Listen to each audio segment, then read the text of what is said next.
So warn you again. You clicked on this video. You've known what type of story we've gone through. What type of harsh topics we've dealt with. Once again, my lawyers want to remind you. You do not have to watch this part. Well, probably you can figure out some context clues on your own about this if you were to skip this. Remember, I have tons of other videos. I've been doing this almost on a daily basis lately. I have been bringing out videos on a constant stream. You know that there is more to watch on my channel. So, if you don't want to listen to this, then go ahead and leave. Rest of you, sit down for a spell. Because when they say tears of a clown, they mean it. And Sunset heard the goings-on downstairs. She felt isolated, alone. She wanted to belong, but at the same time she felt she couldn't. As strange as it was, she felt anonymous, as if she didn't exist. She battled about firing up her computer, but gaming really didn't feel fun without one's friends. Same with surfing the net and chatting on Facebook, as it was never one for Twitter. She didn't feel like reading, and everything else there made her feel all the emptier for what was occurring at this very moment in the opposite end of the house. She then, her eyes set on the Dragonfire candle. There was at least one friend she could talk to right now. She went over and tapped the Dragonfire candle. As it lit, it switched over from normal orange flame to magical green. She picked up her phone and dialed a phone number.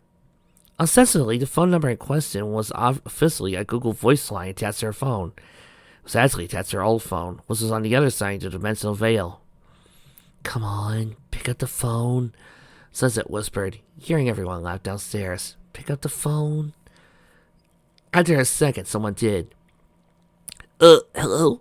a young halting voice said. "Hey, Spike, it's me, Sunset Simmer. Is your sister home?" "Oh, hey, Sonny. This thing's weird. What did you call it? A cell phone, she told the dragon, and he could walk it over to her. The range to the candle should be enough to keep up the LTE signal. Just make sure your candle stays lit. "I have no idea what you're talking about," he told her, "but she's in her office." The dragon walked along, and the two talked about various things, from how every pony was doing, to Twilight's latest endeavor with the mirror. "She and Princess Luna will work on it whenever they can. I think they're anxious for you to be able to come home whenever you want." "I appreciate that, but for me, home is here, Spike. I do get what you mean, though." "Well, I'm here," he told her, and a few seconds of muffled conversation before a new voice came online. "Hey, yes, Sonny," Princess Twilight chirped. "Hey, Twi. Hope I didn't call it a bad time," Sunset commented. "No, the girls and I just got back from our latest misadventure," the Alicorn replied. "We took a trip to Siberia. Always wanted to visit the polar bear lands, and Celestia, Luna, and Kitty all couldn't go for various reasons.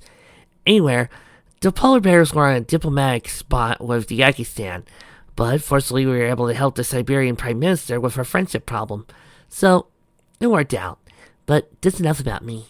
How things going on your end?" "Hey, rule 1, only you Angelites can talk." "It could be better. Do you have time to talk?" "We're friends, Sonny. I always have time to talk to friends. Is your sister okay?" Sighing, Sunset then went ahead into a detailed explanation of how her life had gone to hell in the past few days, and how she had no clue to fix it. And as he managed to horribly reveal to her friends that they had counterparts, and that somewhere along the line she had infuriated Pinkie. As things stood now, her sister hated her cousin didn't, but only because Octavia didn't know it yet, and she wasn't sure where she stood with those she cared most about. If anything, she felt like she was on the verge of losing everything she loved. There was a pregnant pause before Twilight spoke. "I know you didn't mean to, but I think you made things worse," the Alicorn stated.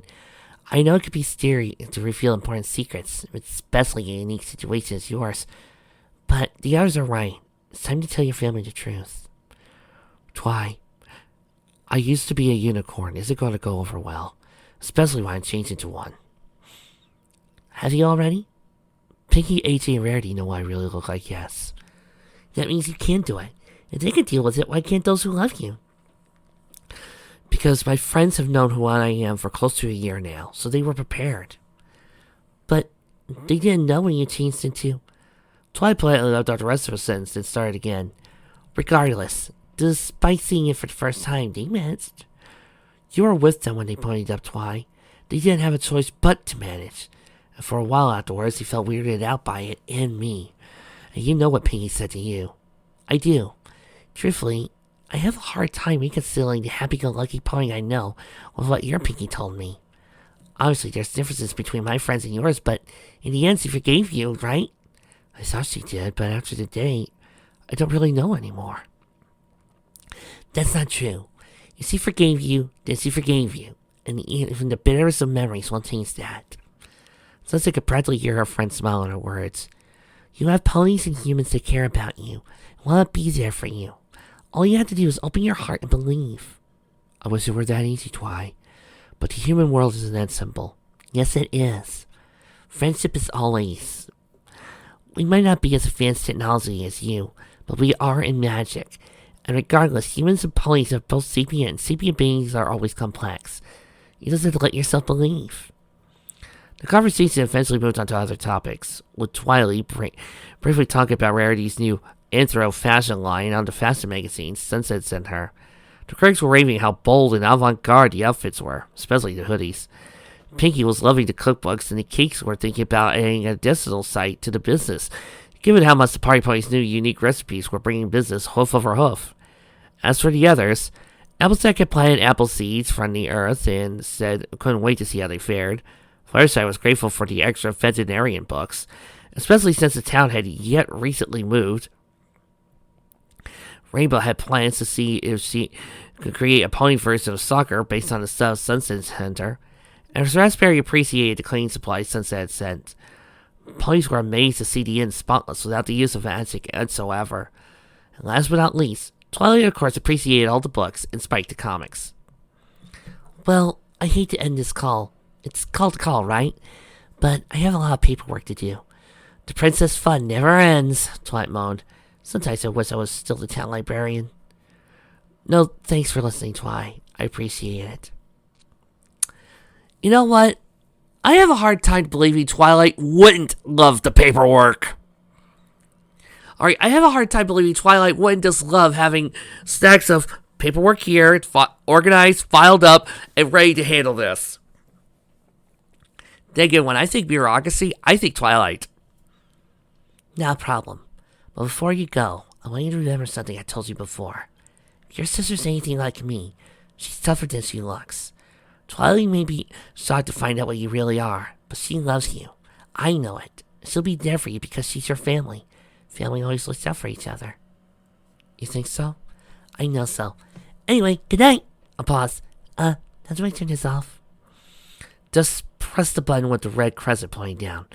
Anyway, night. Sunset hung up the phone, then deactivated the Dragonfire candle. The flame reverted back to a normal one. It filled the room with a pine scent. She then lay down on the bed, wondering if she should brave going downstairs to get food or risk teleporting to the nearest burger shack. The house had vanished when someone knocked on the door. Sonny? A familiar voice sounded from the other side of the door. Sunset froze. It was Pinky. Can't come in? I'm feeling... No, you're not, Pinky inserted. I brought dinner for you. I thought we could eat together. A growl from Sunset's stomach immediately uttered, as she knew she was trapped. Sure, come in, she said, and Pinky walked to the door with a pizza box, a 6-pack of cherry coke, and some napkins and paper plates. It's just you and me, Pinky says. She set the pizza and so on Sunset's desk. Besides, we need to talk. Sunset began. They took a breath and so was her mind. Pinky, do you hate me?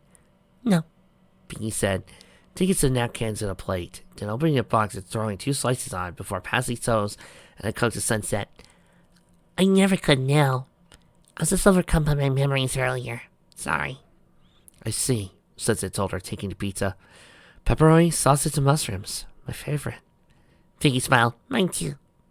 So he took a bite and then looked at Sunset. I told the others that if I was going to expect you to come clean to your family, then I had to be honest with you as well. Frankly, Rarity thinks it's a bad idea, but I told her I needed to. That you and I are big girls, and if we want to be technical, you're already an adult. The two sat there and ate in silence for a few minutes before they set down our plates. Can I sit next to you? Pinky asked. Sure, Sunset said. Sitting up and scooting over, Pinky slowly moved over. Pinky was silent for a long time before she spoke. When I was a freshman, I started dating Royal Atlas. I thought the world of him.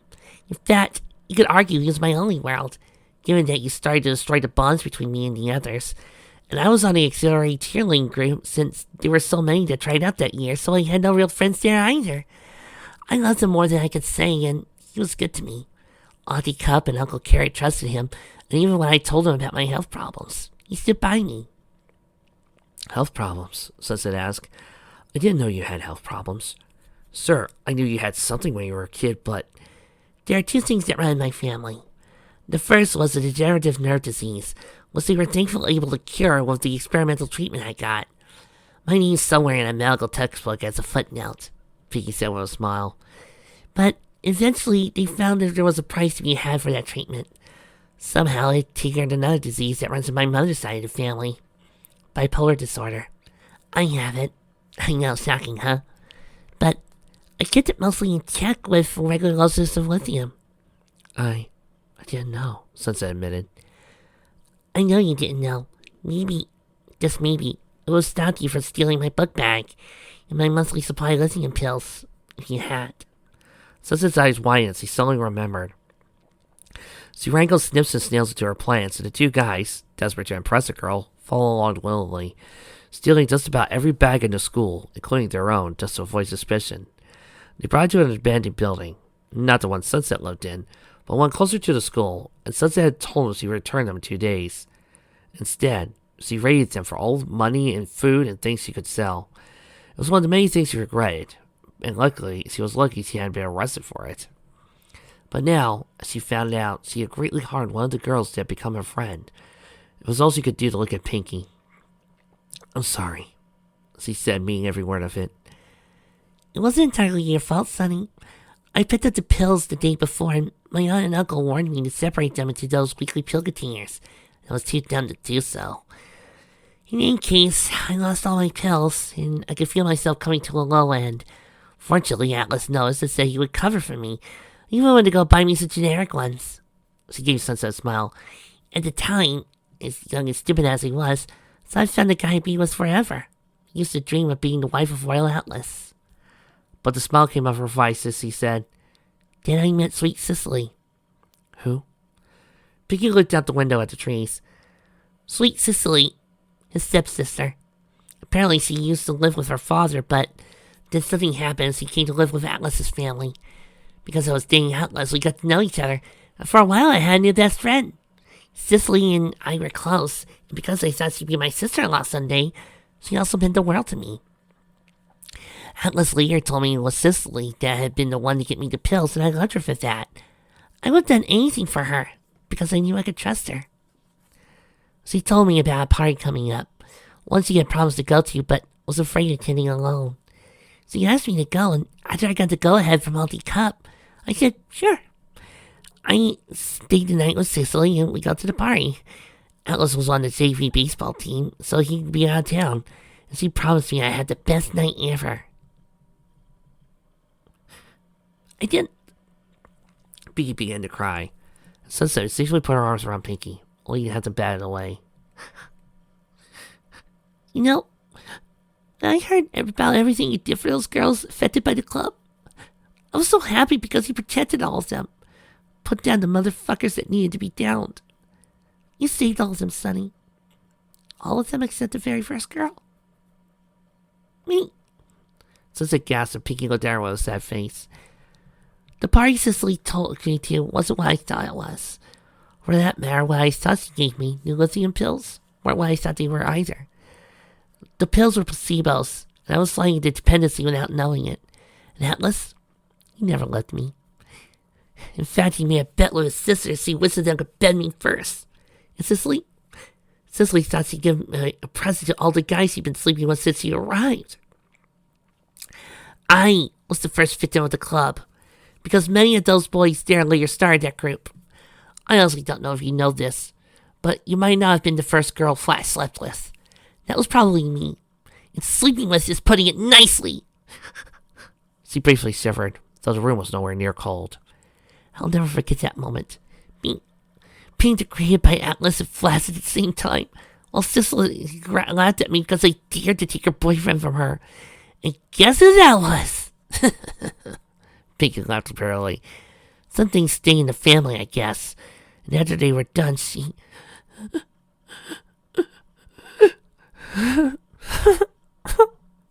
Pinky started to cry again, and Sunset reset once more. This time Pinky accepted a hug, and the pair stayed motionless for several minutes, the sounds only being Pinky's sobs. Finally, Pinky managed to recover herself and said, The day after, I found out they'd been checked out of school because their parents had to suddenly move. And all that time, I never met their parents. Nowadays, I hate to wonder if they honestly were any, or if Atlas and Cecily were actually step-siblings, or even underage like us.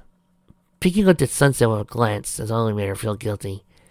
They would have been the first people I knew who turned out to be far older than they claimed to be.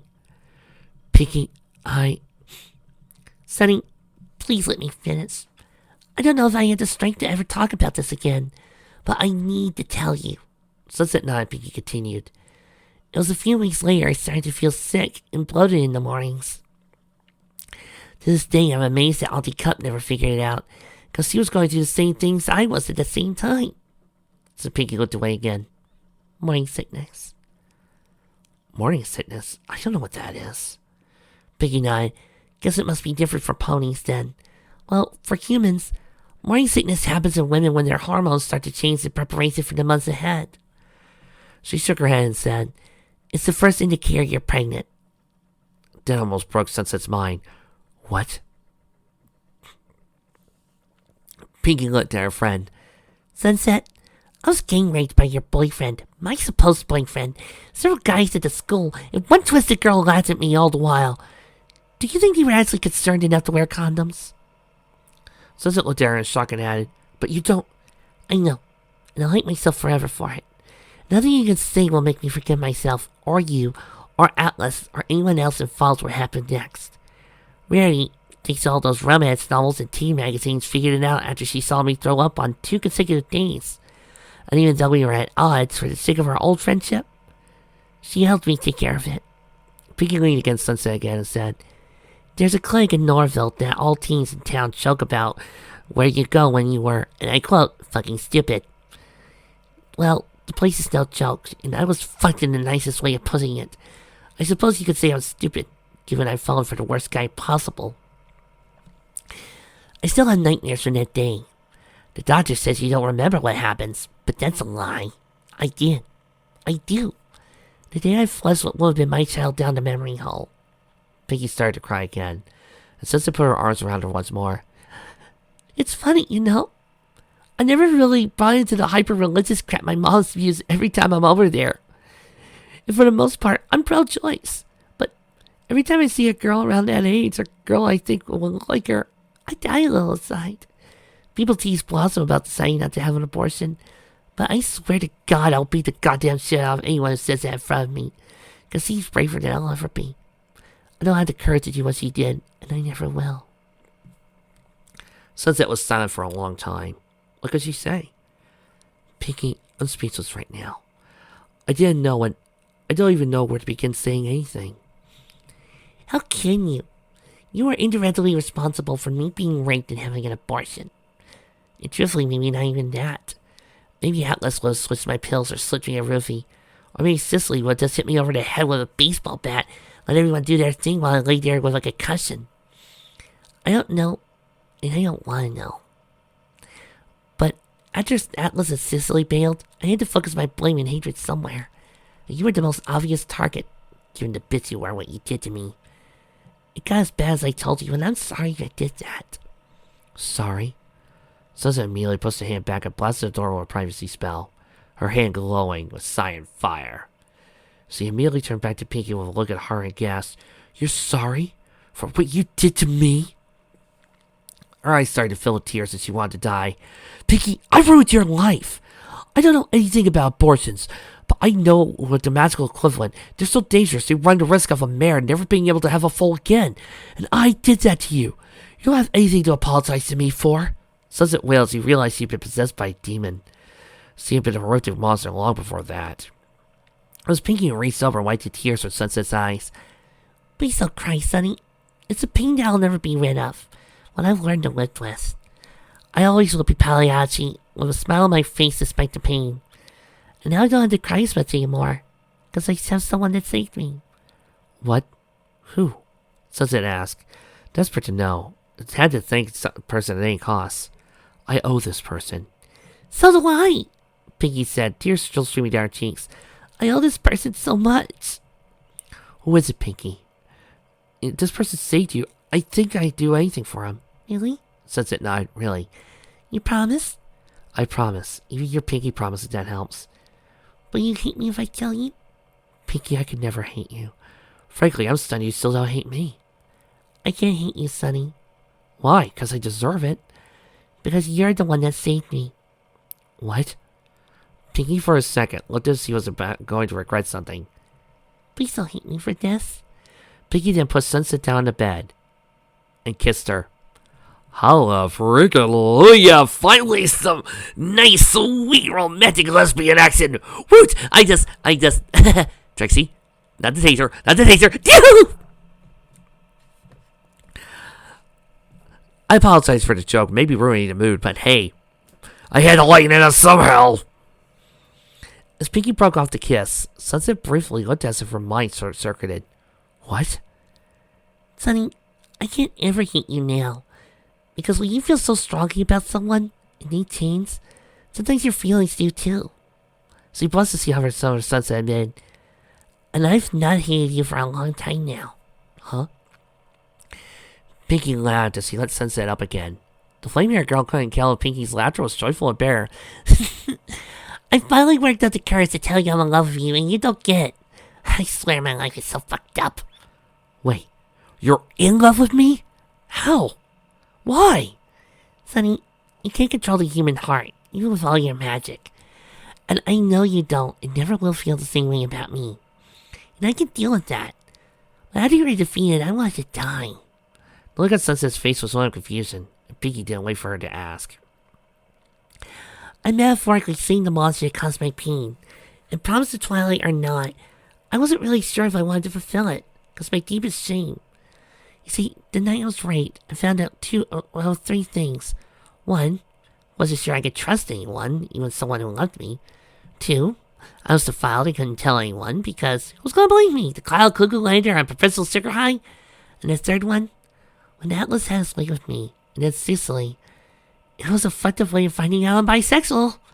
Pinky wiped her eyes and laughed barely.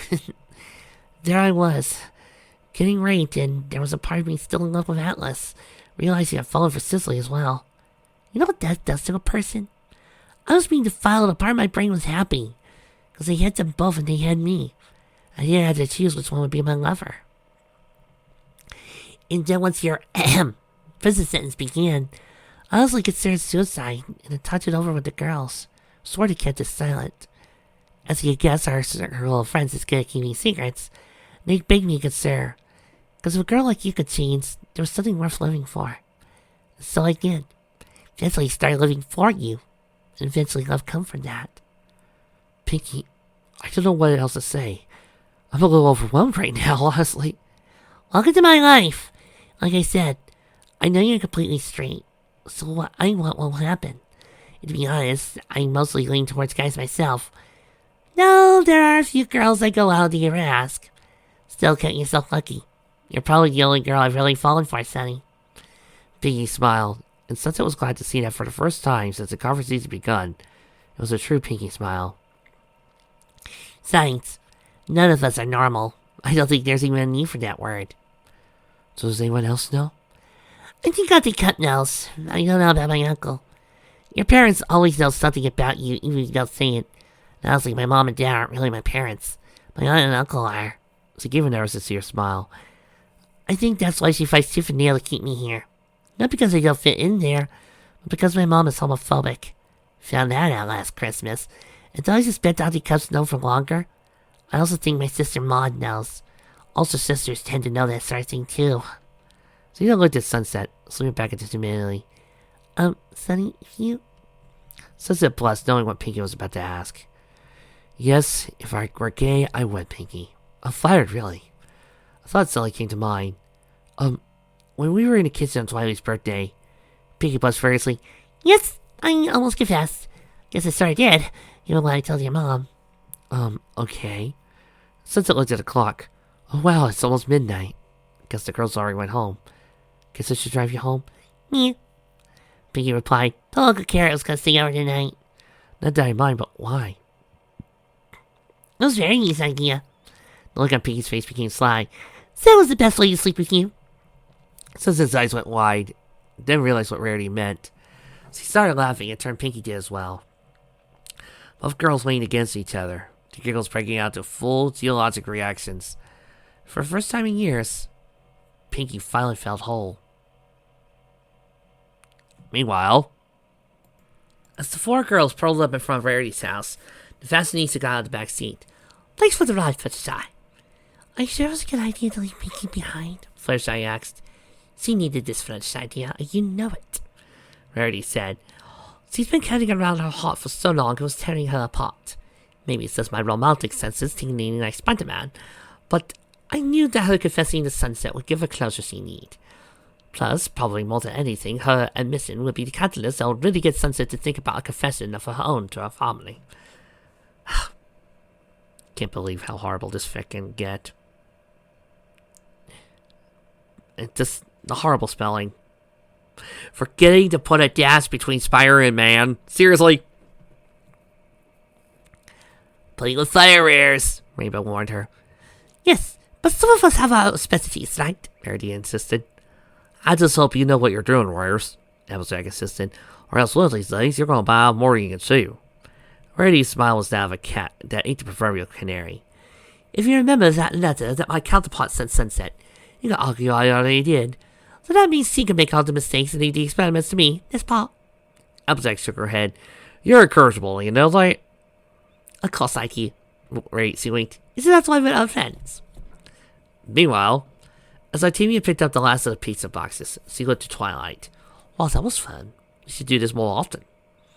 I'm just glad we got a chance to, Twilight replied. We are some good friends. Yes, we do. Artemia picked up the final Coke and started to walk towards the kitchen. Twilight, yes? I know you don't want to hear this. I already know what you're going to say.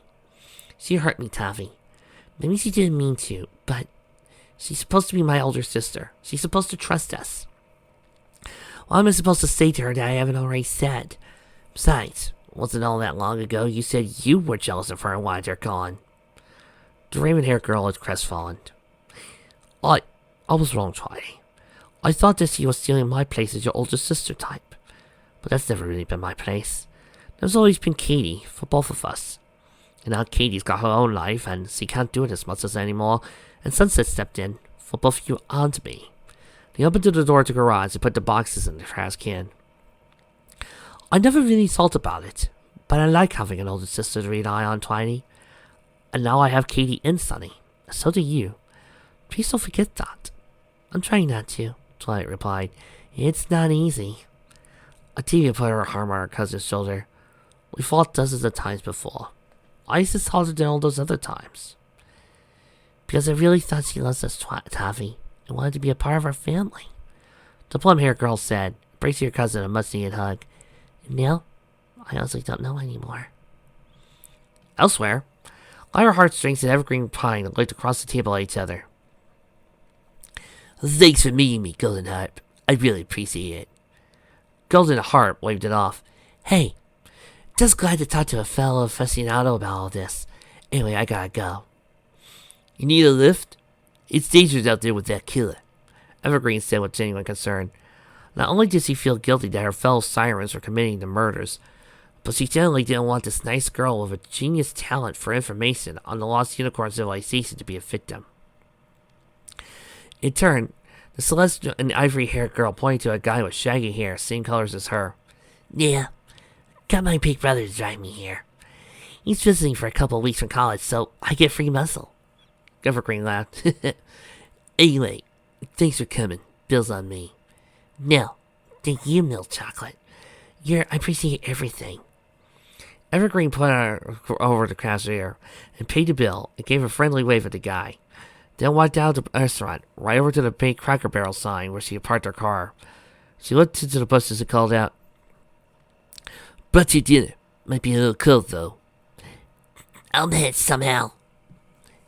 Sonata, wearing all black and a ski mask, slipped off the ladder and slung Arya's sniper rifle around her shoulder as he crawled into the back seat, looking completely unconcerned. Evergreen got in the car and drove off. Sonata pulled off her military top and body armor, revealing a normal t-shirt underneath. She wiped her faceplant off, and he pulled up to a stoplight with nobody around. She got out of the back seat and stepped to the front. So, how'd it go, Miss Milk Chocolate? As the light turned green, they drove off. Evergreen reached into her pocket and pulled out a flask key. Got everything I expected and more. She's great at what she does, honestly.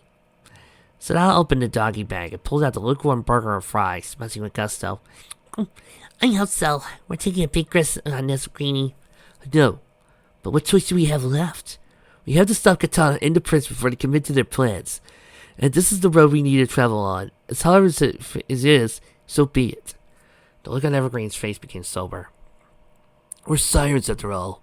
We don't do easy. Fucking A, Sonata agreed. They made it 2 more blocks before another empty traffic stop, and another dark figure slipped to the call. Quickly removing faceplant and the bow and quivers he brought with her. Hopefully somebody poked out something for me. We weren't sure when you were joining us, Evergreen said, making a left-eye signal. But we could stop somewhere for you.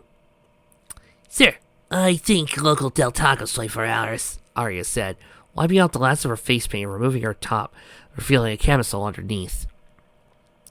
As he pulled away the back seat to stow all their stuff into trunk access, she had, it was interesting. Apparently the library lent all their stuff to the ECMAH for a special event going over there, so I had to change the plans. The museum apparently does upgrade their security too, so that was a challenge. Plus had to knock the guard on duty. See, he was cute. She held him a backpack. Here's the stuff though. As he pulled up to the Del Taco, Sonata looked at her phone. Just got a text from Dodgy. They got everything we asked them to. They'll be back late tomorrow morning. Well then, better call it night as we get home, Evergreen advised. Gonna be a long day tomorrow. Roger that, Arya said. By the way, give me 2 chicken quesadillas and a Diet Coke if you would. Sure thing, Evergreen said with a grin and pulled up to the menu. Elsewhere, a black BMW pulled up to the front of the gated home, just in the wealthy north side district of Carolot. It was 1 in the morning, and a magical day had just come to a close. Thanks for a wonderful night, Jet. Uppercrust said to her boyfriend. Jet Set smiled. Anything for you, honey buns, he said to her, flashing a smile. Are you sure you don't want to come over? My parents won't be home for the rest of the month, and as I recall, yours are out of town for the week, aren't they? She was tempted, though. So much so that for a brief moment of weakness, by biting her lip in front of him, part of her imagined herself on his place, her on top of him, sweating and breathless as he didn't care. It was her biggest weakness. She hated herself for it. As much as she wanted to be a master of manipulation, and largely succeeded at being so, she genuinely loved Jet. So much so, she honestly wrestled with giving her maidenhood to him. She looked at him, and mentally undressed him with her eyes. His house wasn't that far. Sometimes I hate my life. Jet Abba loves you, she said, but Mom asked me to look into something for her early in the morning, so I need to get ready. She said with regret. But after I'm done, I'll come over. We can play house, just you and me. You tipped me so, he said as he undid her seatbelt. Just think of it as a preview of what you'll be getting tomorrow, she said, giving him a kiss of desire and a promise, and then getting out of the car. It was all she could do right now to get out before she caved in. They looked at each other longingly, and then she closed the door, letting him go. As he watched his car disappear down the road, she gave herself a satisfactory smile. She might not be the perfect person when it came to control, but she was trying. Besides, she had Jet where she wanted him. True, he had her much in the same way as well, but didn't that make them ideal for each other? She looked at the night sky, feeling its warmth for her as all was there for her. Things were almost perfect. Each day that passed inched that much closer to Nirvana. One day, She knew she would get everything she wanted and deserved. As she opened the gate to her home, she heard a rustle in the bushes that served as a perimeter fence for her home. You really don't want to get any closer. Crust warned. I have a mace and stun gun on me. A voice spoke from behind her. It was female and taunting. You probably have pepper spray, mace, and since mace is wildly available, your stun gun is probably one of those cheap AA models. They pack a short punch, but if you know what you're doing, you could dissipate the charge with no effects. Hearing that, Crust turned around to see a strange girl behind her. She had short hair, the colors of a rave, eyes that seemed to look at Crust with naked lust, and she was literally dressed in lingerie and only that. You know, you really shouldn't be dressed right now, the stranger said. Hard to do what comes naturally when you're wearing all that. Crust rolled her eyes. She knew this type. Claimed to act like a female rapist, but was in truth nothing more than an exotic mugger. What do you want? She asked. I don't carry gas. Too close. And you can't use my credit card. It's a high enough one that you'll be caught in a heartbeat. You said I want any of that, the girl said, stretching, while other clothing she wore seemed to flaunt her curves as she did. You were came born with everything I want. Okay, this is a weird one, Crust thought to herself, but nothing I can't handle. Look, you're being entirely too blatant. Has anyone taught you the fine art of negotiation? Crust took a few steps into her family property and sat down by the bench of the fountain. I could call 911 in a second, and the props will probably shoot first and ask questions never. There is a reason rich neighborhoods are very safe, you know. Even with the police resources stretched in from the hurricane cleanup, they would be here innocent. Crust smiled. Or you could let me go and I can make it worth your while. Oh, how so? Crust smiled. She had the idiot right where she wanted her. Let's speak honestly, Sammy. You probably came here thinking you were going to have your way with me. Frankly, the only one I want doing that is my boyfriend. And while I feel sort of flattered, the fact is that clearly all you care about, as Boy would say, is my pussy. She reached in her purse and pulled out a phone that wasn't her normal one. I have a few connections on this phone, and one of them is a gentleman, shall we say, who has a few employees on hand. You let me go, and I'll make a call. Trust me, I'll get you so many paid girlfriends for a week, you won't be able to walk for a month. The strange girl took a step closer, and as she did, the thin dead of what could be called her top threatened to break, exposing what could already be seen anyway. But then I had to wait, the girl said, and I really don't want to. She sat down next to the girl and ran a finger across her dusty skin. You have everything I need, and I can smell you. You were turned on very recently. You need something and I can give it to you. It took everything for Crust not to back away, but she couldn't show weakness. She lose as she did. She never lost, especially to freaks like this girl. You're making a big mistake, you know that? In the distance, a dog, probably the neighbor, started to bark. Sally yelled in pain before going silent. Crust jerked it down and the girl laughed. Oh, that man, that. She laughed. This is my friend. She's probably hungry and Fido was available. I'm hungry too, you know.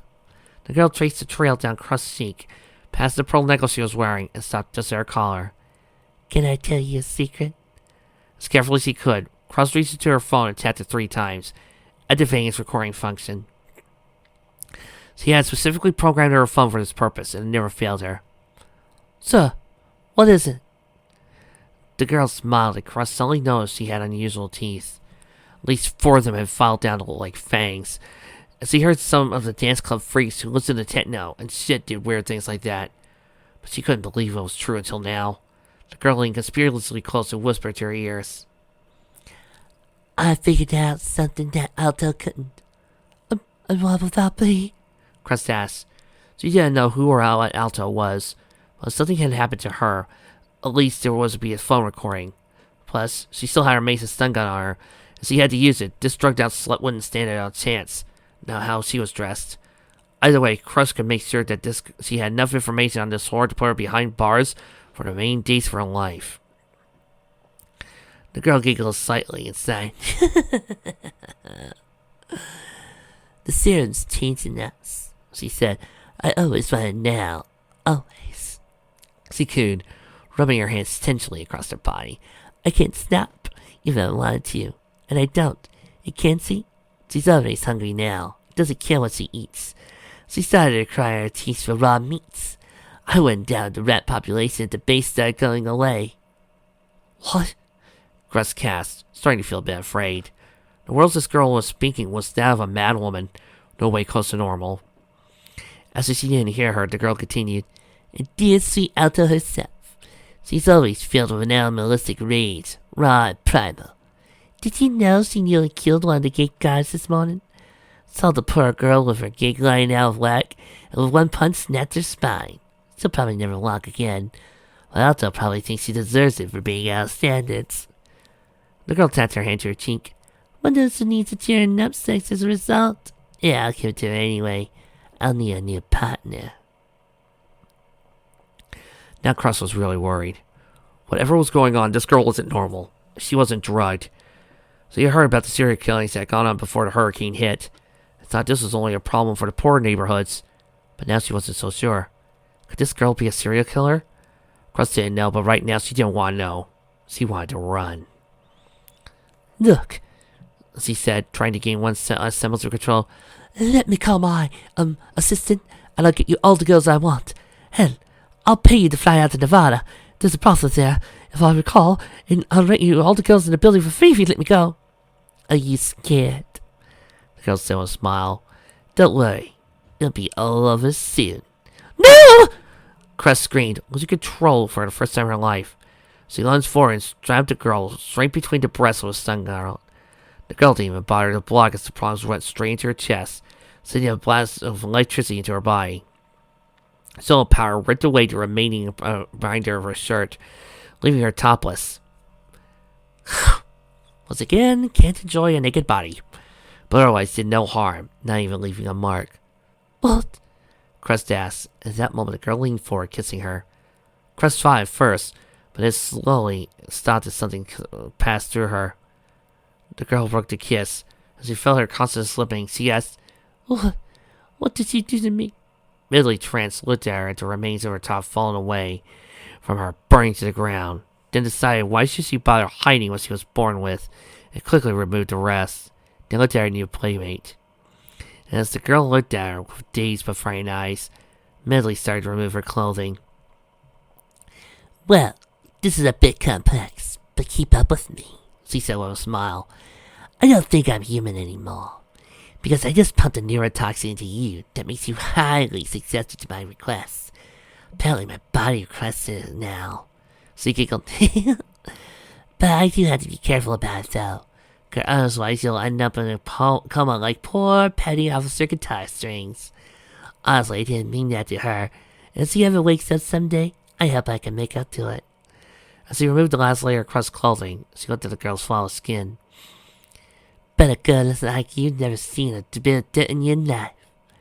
She said, You know what? The prince promised I get to have all the girls for at least a few hours before you, well, die. So much as I want to do to you right now, we're gonna have to wait until we get back to base.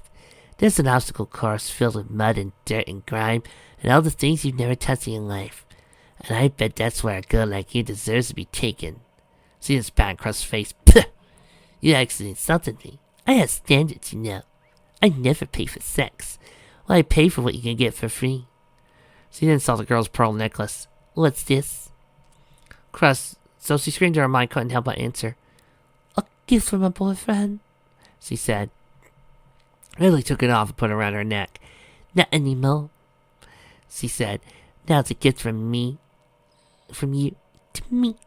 And believe me, you're gonna be giving me a lot of things in the next few hours. Upper Crust, in the last his chance, tried every bit of her willpower to run and escape, to scream and plead for help. The most he could do was to fall to the ground and gurgle a half-uttered subvocal gasp. Medley looked at the girl, wondering if she should actually wait until she made it to the base when a police van rushed up to the house. Get in the fucking car! Got all Russ orders to burn it. At that point, Medley decided that no, she couldn't wait. Be right there, but first, let me have some fun, okay? I want to get to know my temporary new girlfriend better. Cartara responded by pulling a pistol. Get in the car now, petty officer. That's an order. Or what? Bentley asked. I'll shoot you in the fucking twat, you whore. She said, her eyes filled with rage. Then I'll shoot your fuck toys, arms, and legs. Do that, then she'll die. The captain won't be happy with you. She doesn't have to be attacked to be alive, the senior siren said, cocking the hammer. Last warning. Fine, ruin my fun. Now, just for that, I'm not gonna sleep with you. I can live with that, Cartaro growled. As Bentley picked up crust and threw her in the fan, she looked at her friend. What the fuck's got your panties in a bunch? At least I'm worrisome, you whore, Cartaro thought, but decided to be diplomatic for a change. I was 2 blocks away, and some asshole cop pulls me over for being parked by a fire hydrant. So I shot the fucker, but his partner was still in the police van. Went over, and the bastard tried to shoot me, but the little fucking moron was shot to cause bullets. So I took him in the back, and his blood spilled in the car. Oh? Bentley squealed, thinking of an idea. What about the other car? Bodies in it, Cartaro explained. Rigged out to blow in. Bam! Her words were cut off by a massive fireball lit up the sky a block or two away. As her predetermined signal, Canzone burst appeared from the bushes. She had blood around her mouth and a small patch of fur sticking out of her lips. Sorry for being late, she apologized. Got hungry.